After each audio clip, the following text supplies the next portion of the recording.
Hugh Freeze and the Auburn Tigers just got some relatively bad news, but also could be good news depending on how you look at it. Obviously, they've been, going hard, hammering down, trying to get their QB of the future in Juju Lewis, and things have not gone their way. And if we read this article that was posted just a couple of days by some major Auburn insiders, according to Allen Head, I think there was an attempt to get a deal done early this week, this past weekend, and I don't think there was a resolution, nor did it come close. I expect Lewis to end up elsewhere, and that strange feeling I have had about this recruitment feels like it might finally be coming to fruition. Many have asked how long would Auburn push for Lewis before eventually moving on, and I think we're getting close to that point if they're not there already.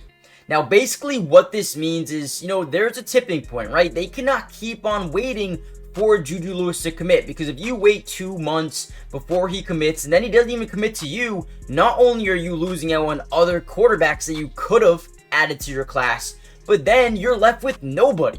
So I do believe that Juju Lewis will be making a decision to either stay at USC or go to Colorado, maybe Indiana, whoever it might be, but now Auburn can shift their focus on some new quarterbacks.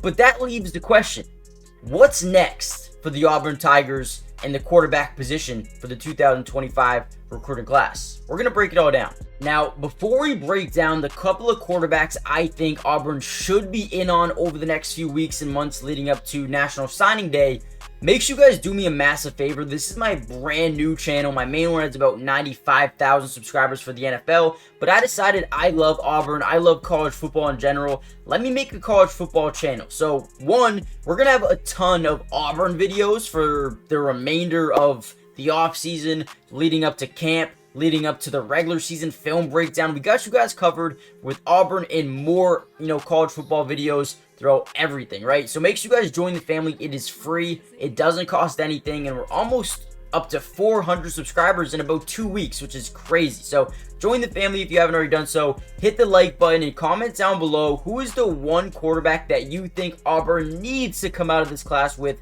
if any at all.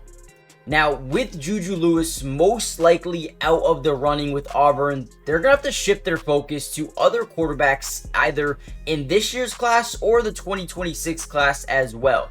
Now, fortunately for Auburn, there are two guys who have already had ties with Hugh Freeze and the coaching staff, one being Duce Knight. Now, he is already committed to Notre Dame, but that doesn't mean he can't flip his commitment down the line. Guys, we are super far away from National Signing Day. I mean, think about it. This time last year, we had 10 commits, and then we had so many other guys flip commitments at the last second to join Auburn. Who's to say that can't happen again? Let's talk a little bit about Duce Knight and why I think he would be a really good fit to this 2025 recruiting class. Now, the first thing you're going to notice about Duce Knight is the size. The dude is 6'4", 6'5", an elite talent with the dual threat ability to run the football, but also what's really interesting about him is he is a lefty as well. Watch him throw the ball deep down left sideline here in the pitch perfect spot to his wide receiver. I mean, this is beautiful. Got a little bit of a go route down left sideline, one-on-one, no deep safety help. I'm going to take the shot, and this ball is perfectly placed. Duce Knight is a guy that I think not only would fit Auburn perfectly with the RPO type of scheme, a guy that can get outside the pocket, use his legs, but also is a left-handed, really good arm strength type of quarterback who is 6'4", 6'5", definitely a prospect who could see himself playing on Sundays at the NFL level, man. I love Duce Knight, and if you lose Juju Lewis, that hurts, right?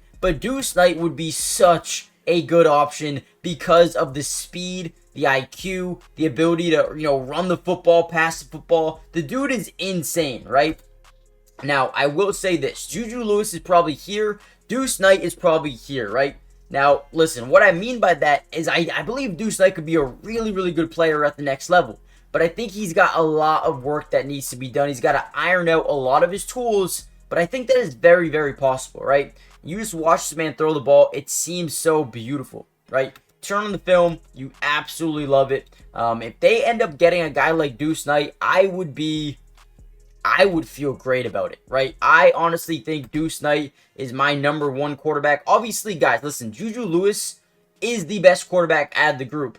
But Duce Knight, in terms of potential, I absolutely am obsessed with the way he plays football. I love it. Let me know what you guys think about Duce Knight. Would you rather have Duce Knight or Juju Lewis as of right now? You guys are probably going to say Juju Lewis, but give me a, one positive that you're taking away from the Juju Lewis news.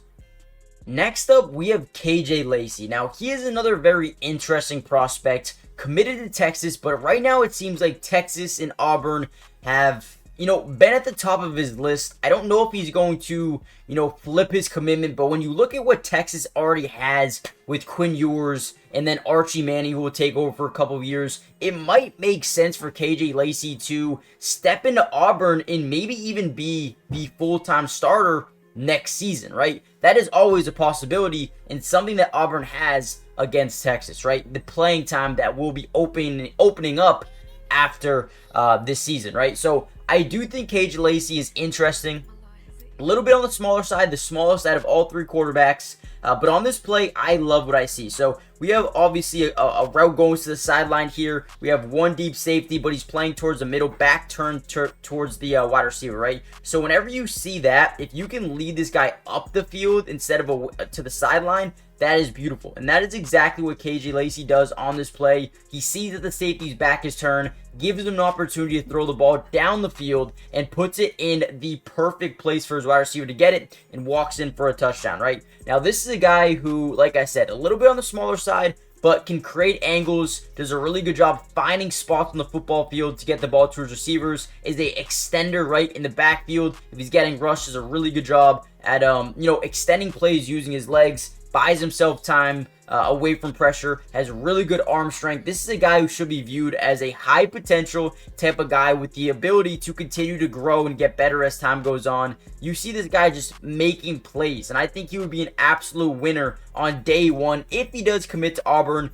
We'll see what happens, but I think, if you ask me, in terms of potential, I think Duce Knight's number one. But if you were a guy, or if you ended up getting KJ Lacey, oh my, I think you are such a good football team, man. This is a guy who is a winner, right? He's a gamer. He just wants to win. He's not a guy that cares about the stats. He's not a guy that cares about the little things, right? The money, the ego. He doesn't care about that stuff. He cares about winning football games, right? So when you talk about the smartest decision, it might be KJ Lacey. I like Duce Knight as well. But both these guys would be massive upgrades for the 2025 recruiting class. It's very simple. And lastly, we just got some breaking news over the last couple of hours that the Auburn Tigers and Hugh are actually locking in on a brand new quarterback target, but not for 2025, actually for 2026. And according to Christian Clemente, adding a 5-star to the late July visitor list, that means within the next few weeks, there will be a new quarterback on campus trying to figure out if Auburn would be a place for him. Ryder Lyons, the number 2 quarterback in the 2026 class, says he will be on the campus later this month. Now, I don't know too much about Ryder, but if you guys want, comment down below saying part 2, and we're going to break down some of his film together. And we'll kind of understand who he is as a player. Now, obviously, there's a lot of experts that are saying he's probably going to go to USC, being recruited by Oregon, USC, Alabama, Arizona State. So obviously, Auburn has a lot of ground to make up here. But again, he's just a 2026 quarterback. Still a lot of time for them to catch up on this recruitment. And again, they're going to have to make a lot of ground up, right? So we'll see what they end up doing. I think there are 2 really good quarterback options in KJ Lacey and Duce Knight. But if those don't work out, you're really in a tough spot for 2026. You're going to need to land someone really good, or just hope that Walker White is the next coming of someone nasty, right? I don't know, right? So let me know what you guys think in the comments down below. Auburn is still in a fine spot. They have 16 commits right now, I believe, maybe even more to this point, but they just signed someone actually through the transfer portal as well. So if you want that video, if you want me to break down their brand new transfer, comment down below, just transfer portal. But hit the like button, subscribe if you're new, join the family, and I'll see you guys in the next Auburn update, which should be very, very soon. Peace.